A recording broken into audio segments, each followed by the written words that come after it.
새로운 비상대책위원회 출범을 준비하는 국민의힘이 오늘 당헌 개정 절차를 마무리할 걸로 보입니다. 추석 전에는 새 비대위 체제를 완성하는 걸 목표로 속도를 내는 분위기인데요. 국회 취재기자 연결해서 자세한 내용 들어보겠습니다. 구하림 기자. 네, 사실상의 지도부 공백 사태를 겪고 있는 국민의힘은 오늘 전국위원회를 열고 비대위 출범의 속도를 내고 있습니다.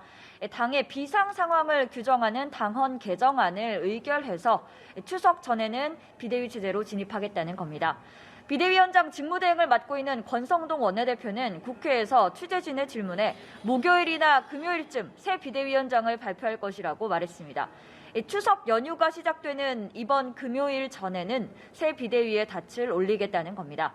새 비대위원장에는 직전 비대위원장이었던 주호영 의원이 유력하게 거론되고 있는데요. 새로 출범하는 만큼 간판을 바꿔야 한다는 의견도 적지 않습니다.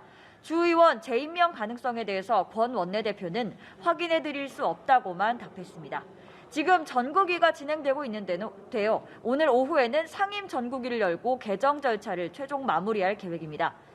더불어민주당도 조용하지만은 않습니다. 오늘 오후 국회에서 비상의원총회를 열 예정입니다.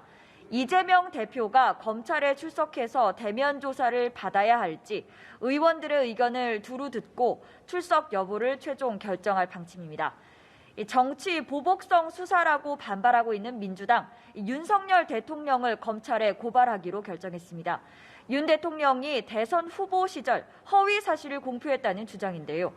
대선 당시 윤 대통령이 김건희 여사의 주가 조작 의혹과 관련해 외국 증권회사 출신인 이모 씨의 거래를 일임했다고 했었는데 지금 진행되고 있는 공범의 재판 과정에서 이 같은 발언이 거짓이라는 게 드러났다는 주장입니다.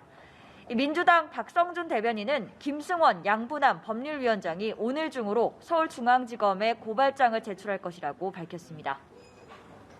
네, 그런가 하면 윤석열 정부 첫 검찰총장으로 지명된 이원석 후보자에 대한 인사청문회 국회에서 열리고 있죠. 진행 상황 알려주시죠.